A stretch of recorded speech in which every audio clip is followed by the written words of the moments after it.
Just like the demand curve, the supply curve does not always stay the same. It shifts to the left and the right. Okay? So what we're going to talk about is what causes those shifts. So because you have your supply curve, goes up, it can shift up or it can shift down. It's actually to the left and the right, but it looks like up and down. And every time it shifts, that means the supply is changing. Sometimes things are popular, people buy them, the supply, they supply tons of them because this is a popular thing. Then all of a sudden, it's not as popular anymore, so the supply changes. So that would cause a shift in the curve. Okay? Example, if the supply of computer increases, the supply curve shifts to the right. Just like in demand, if it's an increase, it's to the right. If it's a decrease, it's to the left. Now, when you look at a supply curve, when it's an increase, it looks like it's down because it's below the supply curve. Decrease is above it, or to the left.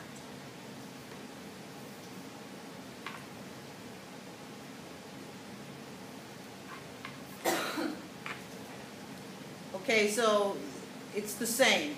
To the left is a decrease, to the right is an increase.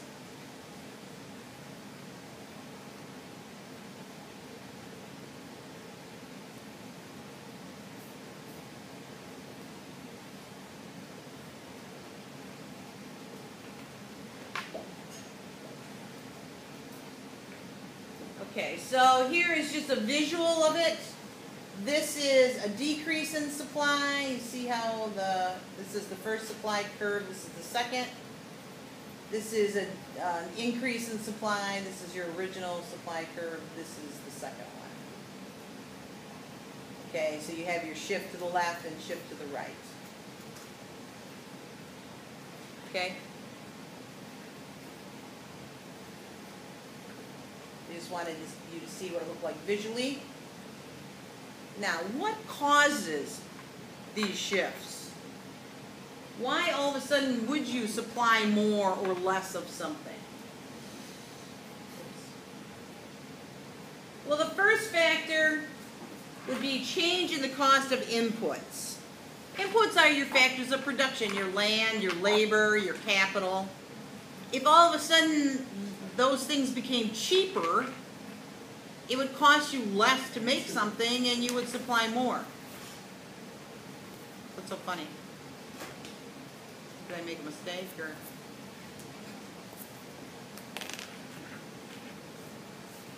So if you had some change in this area, either more expensive or less expensive, that would change the amount of stuff you were willing to produce. So if resource prices fall, you're willing and able to produce and offer to sell more goods because it's cheaper for you. What makes it tricky is you have to think of these, when you're talking about supply, you have to think of yourself as the supplier, not the consumer. So it works kind of the opposite. A supplier wants to sell everything for more money. As a consumer, you want to buy everything for less money. So you do have to do a mind shift when you're thinking about supply and demand. So the first factor is change in the cost of inputs.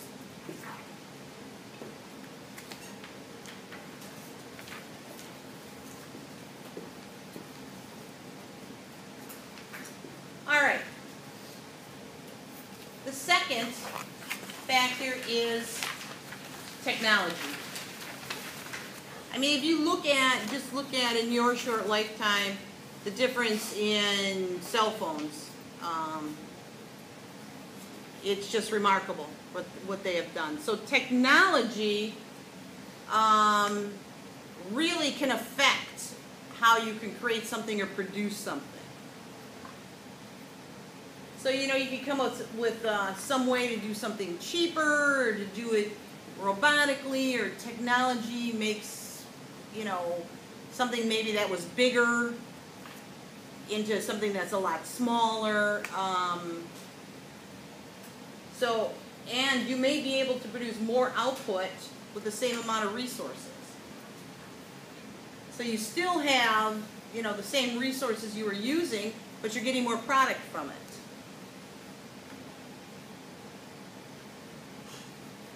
So what this does is it lowers the cost per unit, or how much it costs you to make these items.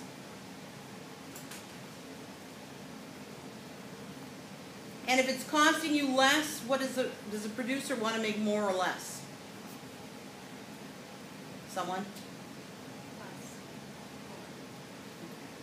Well, it was either one or the other. More is correct.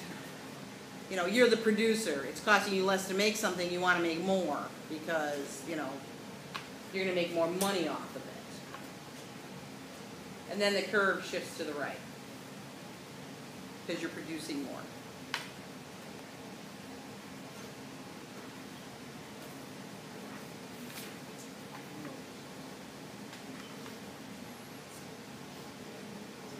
Everybody with me? The third factor is changes in government policy.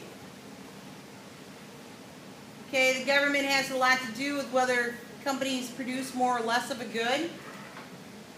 Sometimes taxes. If they increase the taxes and it's costing you more to make something, you'll make less. Okay, but they could possibly give you a tax break. If they do that, you know, then maybe you would produce more. So taxes is a change in government policy.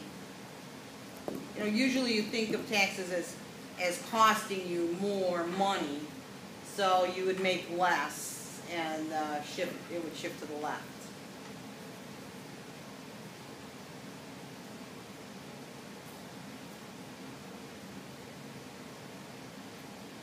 There are many changes in government policy. We're only going to talk about two of them.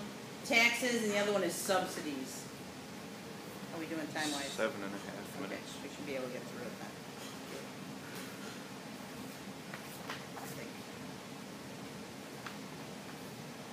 Subsidies have the opposite effect of taxes. What they are is the money gives you money to do something. Usually farmers.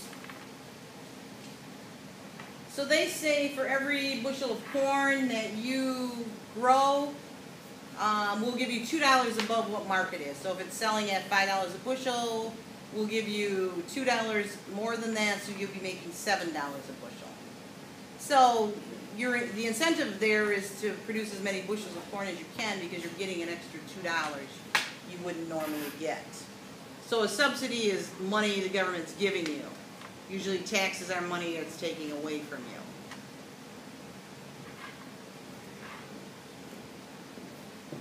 So if you're going to make more money, get some sort of subsidy, then you'll want to produce more. And the supply curve will shift to the right.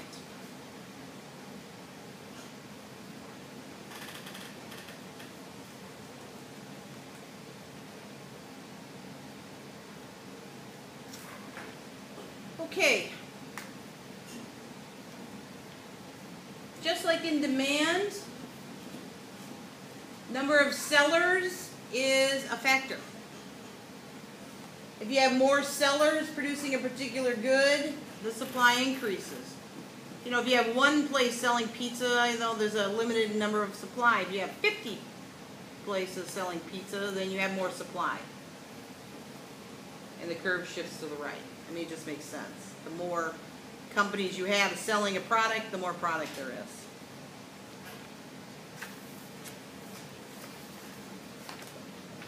So both of them have number of sellers as a factor.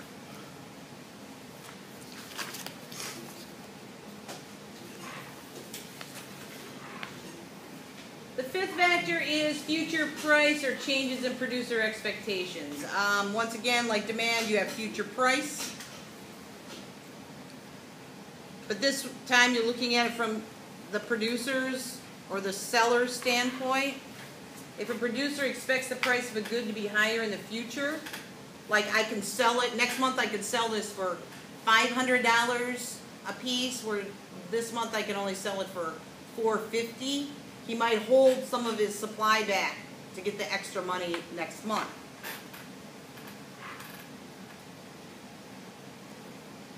So if you are a seller, you own a company, and you know you can get more money for it next month, you're going to try not to sell all of your supply this month so you can get that extra money.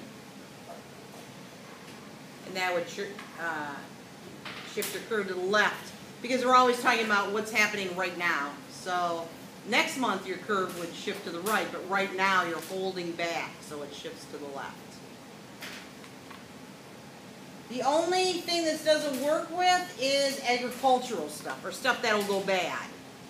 You know, even if eggs are going to go up to $5 a dozen next month, you can't really hold them back because they'll go bad.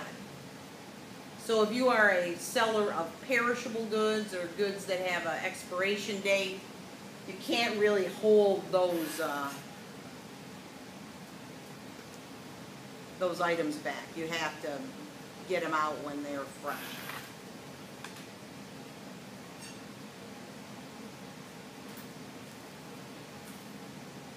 So 11 and a half minutes. 11 and a half.